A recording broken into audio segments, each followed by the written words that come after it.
ito po si Joey Muse LX stroller. So set po siya na meron pong Joey Juba car seat carrier.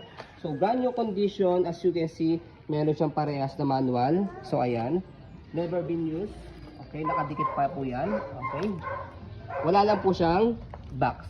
Okay, pero brand new condition po ang stroller and car seat. Okay, so good for newborn up to 4 to 5 years old kasi malapad po yung higaan po niya. Ayan, and then mahaba po siya. Okay, so compact folding.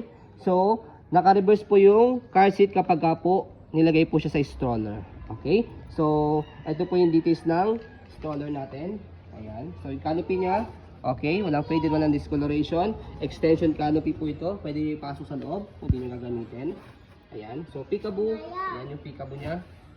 Okay, so meron siya rito lagayan ng water, food, or cellphone, nakapatong dito. So okay yung handle niya. So pag naka-fold, pwedeng half, pwedeng full. So ganyan yung, ito po yung sitting pad po niya, ganyan po siya kapag nakaupo. Pala siya. Ayan, hindi nyo kailangan ng extra fusion pad, malambot na po siya. So, kompleto, may harness pad. 5 harness, 6 to 6 si baby, wala po yung putol. Wala po yung putol. Ayan. So, regarding po sa front handle, ayan. So, meron din po lagay ng food dito and then water ni baby or dede. So, sa ibang mga baby na mga malalaki na, dito nilalagay yung cellphone. So, press nyo lang dito. Meron siyang color gray dito, pinupos, button. So, angat nyo lang yan. Pagka tatanggalin po ninyo. Okay? So, adjustable leg rest. So, ito yung leg rest niya. Ganyan po siya kapag nakaupo, sa likod ina-adjust. So, ganyan siya kapag semi-recline. Pag fully recline, ayan. As you can see, malapad and then mahaba. Okay? So, pinipress yung button dito para maibaba po ito. Leg rest kapag nakaupo. Okay? So, ito po yung footrest niya. Tapakan ng paa. Bagong bago. Ayan. So, gulong. Okay, easy to maneuver. Nag-swivel. Ayan. So, kung gusto nyo pang one way lang, baba nyo lang po ito. Taas pala. Ayan. Para ang purpose niya, one way lang pag i-heli si baby. Okay, baba nyo po para mag-swivel ulit. Ayan.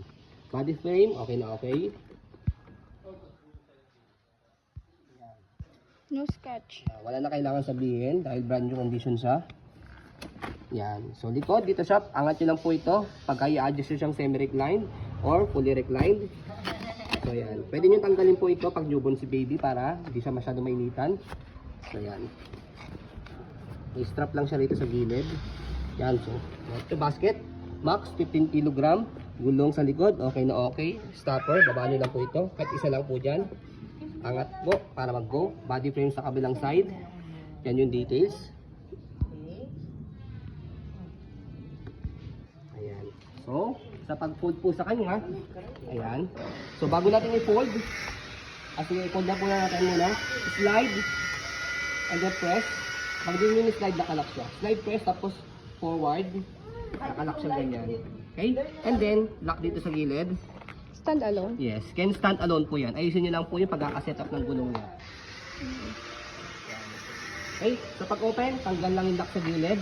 Tapos, buka lang. Hassle free. Okay? Regarding sa car seat, ayan. Pwede siyang manual carrier. Ayan. Saan nasa indoor kayo? Rocker. Ayan. Rocker. Carrier. Car seat. Okay? So, yan nakalagay pa po yan. Hindi namin tinatanggal. Okay, kompleto. Newborn pad. Yan. Belt. Yan. Belt, okay. Harness. Yan. Wala po yung putol. Okay.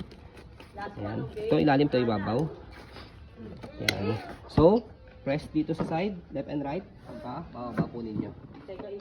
So, may instruction po yan. Dito sa gilid. Kung paano ilagay sa car. Through seat belt. Okay. So, kapag naman po siya ilalagay sa may stroller, make it sure na nakahiga dapat po ito seating pad. Yan. And then, press nyo lang po ito. Tapos, shoot nyo lang dyan. Ito, kailangan. Tapos, pasok dito. Yan. So, pag na-shoot nyo na yan, nakalak na siya. Okay? So, ganyan siya. Ganyan ang design niya kapag Naka-reverse. Naka-set up yung car seat. Naka-reverse po sa inyo. Ayan. Okay? So, pag tatanggalin, press nyo lang po ito. Tapos, angat. Okay? So, ayun po, as you can see, very details po kami mag-video kasi siya policy po namin.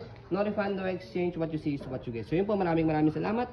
Have a nice day and God bless po.